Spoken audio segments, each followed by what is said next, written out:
Bonjour à tous, j'espère que vous allez bien. Je tenais à vous remercier pour tous vos messages publics, privés. Franchement, c'est super sympa.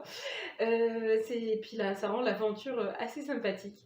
Donc, aujourd'hui, sans trop tarder, je vais m'attaquer à une institution. Je prends des risques démesurés parce que toucher à la méthode traditionnelle de préparation du couscous, c'est vraiment blasphématoire en fait. Mais c'est un conseil enfin une astuce que maman m'a donnée au moment où je quittais la maison en 2007. Et puis clairement, c'est quelque chose que les copains me demandent très très très très régulièrement parce que pour moi c'est le seul moyen de préparer du couscous autant de fois qu'on le veut sans que ce soit contraignant, parce que le couscous c'est un plat convivial et voilà, le faire pour une seule tête, c'est ingrat. Donc oui, je prends des risques aujourd'hui, je risque de me faire radier du consulat d'Algérie, je risque d'être blacklistée au niveau de la PAF de plusieurs pays, mais c'est pas grave, je le vivrai joyeusement parce que je suis ravie aujourd'hui de partager avec vous cette méthode qui pour moi est révolutionnaire. Mais bon, je vous dis à tout de suite. On y va. Donc je ne l'ai jamais fait avec une balance, mais je le fais avec vous pour donner des mesures précises. Donc là, je précise que je vais en faire pour, oui, pour 3 personnes. Là, on est bien. Et donc, ça correspond à 3 personnes. Ça donne 400 grammes. Sachant que pour être honnête, on est de très gros mangeurs. Voilà.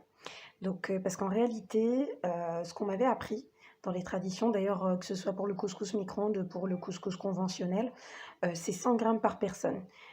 Mais bon, euh, on y va fort quand même avec le couscous à la maison. Donc là, on a mis notre couscous. Je rajoute par-dessus l'équivalent. Alors, la première fois, vous avez le droit de tricher. Parce que la première fois, vous allez pouvoir mettre un peu plus d'huile que ce qu'il faut normalement. Vous allez vous débrouiller pour tout mélanger de façon à ce que chaque grain de couscous soit enrobé d'huile. Encore une fois, ça va être le cas dans pas mal de mes recettes. Là, j'ai utilisé de l'huile d'olive bon marché. Mais on peut utiliser de l'huile de tournesol, de colza, de ce qu'on veut. Voilà, ça ressemble à la semoule du macaroud, pour ceux qui connaissent. Voilà. Et normalement, je devrais rajouter un petit peu de sel, c'est-à-dire l'équivalent d'une cuillère à café relativement rase. Cependant, nous, à la maison, on mange sans sel. En tout cas, je fais de la cuisine sans sel. On mange le pain, etc. avec du sel, mais... Alors, là, maintenant, je vais rajouter de l'eau. Alors, ça dirati. Vous voyez, là, l'eau recouvre à peine le couscous qui est dans le saladier. Yirham waldikum, vous qui êtes en France ou à l'étranger, la diaspora algérienne, ne dites plus semoule, s'il vous plaît.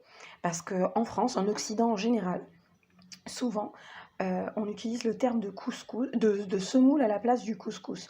La semoule étant, pour rappel, la matière première. Le couscous étant le produit fini.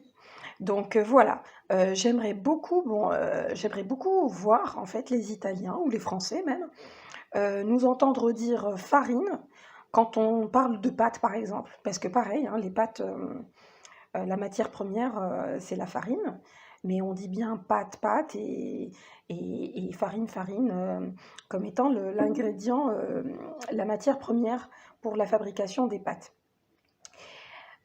Aussi, tout comme je fais le parallèle avec les pâtes exprès, parce que quand on dit pâte, on parle bien de la pâte crue, dure, tout comme quand on dit ce soir je mange des pâtes, bah, on parle du plat. Et pour le couscous, c'est exactement la même chose. C'est-à-dire que ça, c'est du couscous sec. Et quand je dis ce week-end, je me suis fait un couscous, on va parler du couscous, du plat du couscous. Alors, je vous raconte un peu ma vie et je vous donne un peu mon avis, le temps que le saladier dans lequel j'ai mis le couscous absorbe entièrement l'eau. Je précise quelque chose de très, très, très, très important. Hors de question, pour le couscous micro-ondes, d'utiliser un couscous, ce que j'appelle le couscous lustucru, c'est-à-dire le couscous déshydraté qui gonfle, là, en fait, ça fait du popcorn mouillé à la fin. Je trouve que vraiment, c'est pas bon. Après, quand on a faim, on a faim, hein, mais pour utiliser pour obtenir en fait un vrai couscous de maison, de chez nous, le vrai couscous familial, on utilise un vrai couscous sec qu'on trouve dans les commerces maghrébins ou sinon chez Carrefour. Moi, je vous cache pas que je suis pas particulièrement fan de Zekia. Il y en a plein d'autres des marques. C'est juste que là, comme j'en consomme beaucoup à la maison, je l'ai acheté en grande quantité. Il y avait une promo chez Carrefour, donc du coup, j'ai pris cette marque. Mais sinon, kiff kiff bourricot pour les autres. Alors, maintenant que je sais que le couscous a bien absorbé l'eau, on va jouer au jeu des zigzags. Et je vous cache pas que cette étape est un petit peu sensible quand on n'a qu'une seule main. J'aurais dû utiliser le saladier avec qui a une base une base avec un genre de feutre là qui empêche le bol ou le saladier de bouger. Donc là, vous avez remarqué que j'ai fait, en gros,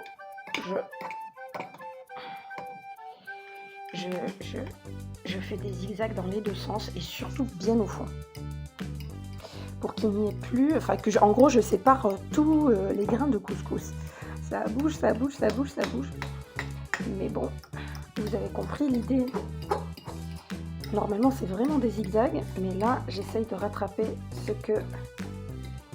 les parties que je n'ai pas pu atteindre parce que je n'ai pas mes deux mains. Voilà, voilà.